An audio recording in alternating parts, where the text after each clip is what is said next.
touch that dial. Don't you dare touch that dial. Listen to Jim Carrey. He has authority around these parts. So let me talk to you. My name is Alec Medford. Let me talk to you. Yeah. Yeah. If you are unfamiliar with me or this segment, hi, I'm Alec. This is AM on the FM, and I'm just going to talk about random stuff and cause chaos because that's what I do best.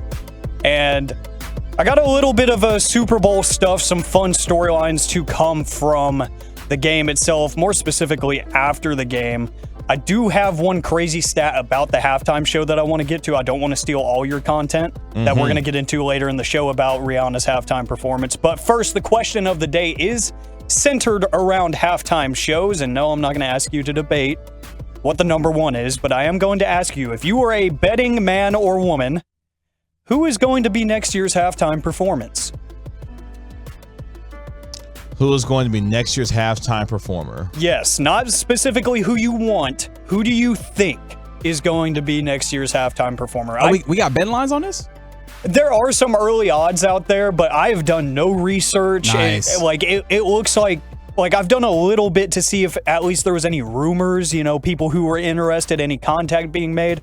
They got it under wraps because usually they kind of plan these things really early, at least get like an internal list of who they want. Because Rihanna's name came up pretty early, but they're like, nah, she has beef with the halftime show or whatever. Then Taylor Swift's name came up.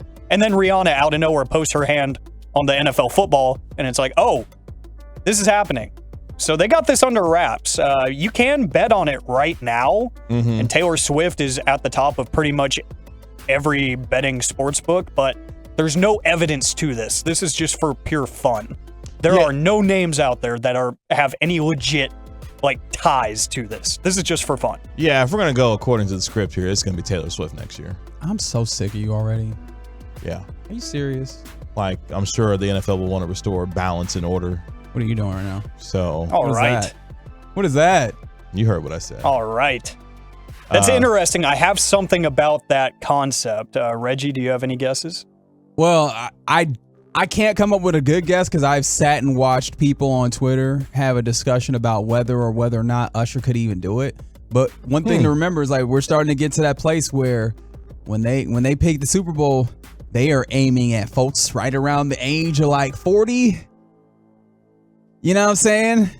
And so, because hell, think about it, right? You had the G-Funk Super Bowl with all them performers up there with all the, West Coast rap and, at 50. Good. Yeah. It was so damn good because it was aiming right about your age demographic. Taylor Swift. What does that mean? You know Wow. exactly what that means. Relax. Right about that. You 36. Right about that age demographic. Because it's so funny. It really is. It really is. So Taylor Swift is probably a good answer. Also, doesn't Taylor Swift have some level of partnership with Apple Music? Yes. Because Apple Music does have this thing with the Super Bowl. That is a partnership that they have. So that's some of how I think we're getting some of this. But thinking about that age demographic thing, I feel like Usher, and again, largely because I've just seen so much conversation about him recently that he keeps getting stuck in my mind. But I'm thinking of someone in that kind of. And the show is in Vegas. The Super Bowl's in Vegas next year. Yeah. Yep. He's had he's got a current residency. I was like, the word left me. I was about to say Regency, and that's not a word that makes sense there. No, he's got a residency out there, but yeah, Usher feels like he'd be in that place. Although I just don't know that his songs give me the right vibes for the Super Bowl. But hey, maybe.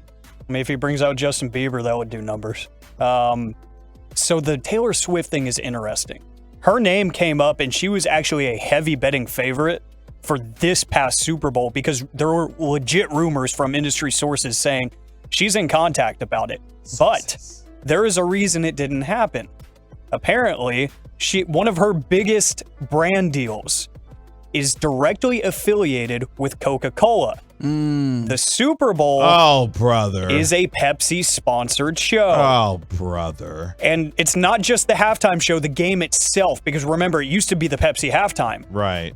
That doesn't matter. It's the Apple Music halftime. Now it's the Apple Music halftime, Right. but Pepsi sponsors the game. Correct. So that is where the negotiations fell apart this year.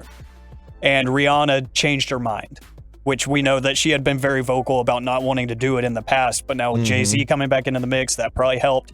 If I had to make any guesses, Jay-Z had just started when she said that she wouldn't. So yeah, but we'll now, talk more about it later. Now that it's got the Apple Music ties and everything with it, I think there was enough convincing done. But if I had to guess, I would go down that Las Vegas residency route. Wayne Newton? That's a great guess. What are you doing? I would He said say, Las Vegas residency. Mm-hmm. Wayne Newton been in Las Vegas forever. Mm-hmm. He ain't lying. I was going to go Silk Sonic. See, but that would be Bruno Mars' 3rd Super Bowl. They don't care. Well, he'd be performing his ass off. But the No, problem he is, does, what I'm saying, but I don't think... they would have to be putting out new music as Silk Sonic. Which I think they will soon. Just personally, that's not based off of anything. Another guess that I have that you probably will not enjoy, because they are from Las Vegas, Imagine Dragons.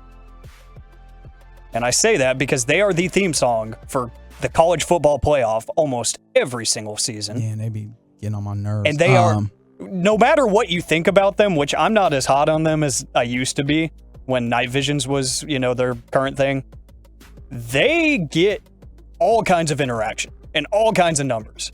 So... Oh, I can't remember if they've Oh, done... good guess, Texas Size Rips. Go ahead, Blue Man Group. Let's do it. I'm gonna go Man with Group Super Bowl.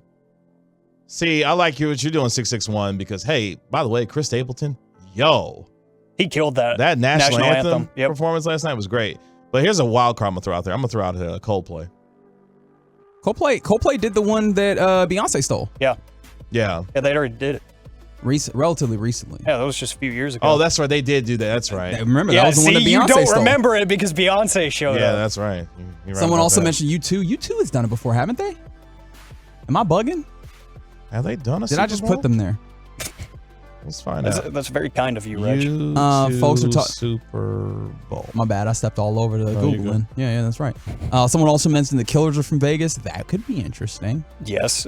And that's a different direction than we've had the past few years. Oh, so that might would be, make sense. That might be a good call because Yeah. they were announcing their own residency type of thing last night during the Super Bowl commercials. See, and the 661 says probably a country singer. I could see them doing a full 180 and going that direction. That would make sense. I've seen Metallica pop up a few times, which they're still touring. They're still doing their thing. That would make sense. Drake and 21 came in from the 903 because they just dropped their project a few months ago, and Drake still has yet to do a halftime show. Yeah, but the thing that I remember about the halftime show is like folks aren't getting paid a lot of money for this. Like they're getting basically the very basic SAG after rate, and that's not a lot for who you're considering is now needs to play the cultural icon of the Super Bowl. So I think he will eventually do a Super Bowl though. maybe I can see it. The But, interaction as is of, crazy. As of right now, he needs no help selling any of this stuff. Maybe ultimately he does it simply because he wants to. But usually there's some investment in trying to help drive people towards what you're doing, whether it be, a new project or a new tour or something. And I'm not sure he needs that. But again, need doesn't always come into it. Sometimes want does. Yeah. Just the social media interaction alone has done some crazy numbers. I know Justin Timberlake, you mentioned him earlier. His record sales went up over 500% after the incident at his halftime show. So, yeah, it makes a lot of money and gets a lot of numbers moving. 214, I would love that. They say Outcast. The problem is Andre does not want to go anywhere near performing. Like he is done on all of that. And of course, yeah, you're right. From the 405, only a few can do a solo show, and we might get back to this place where now we're throwing some more folks in there, and we do a little bit of a compilation. That's always a possibility.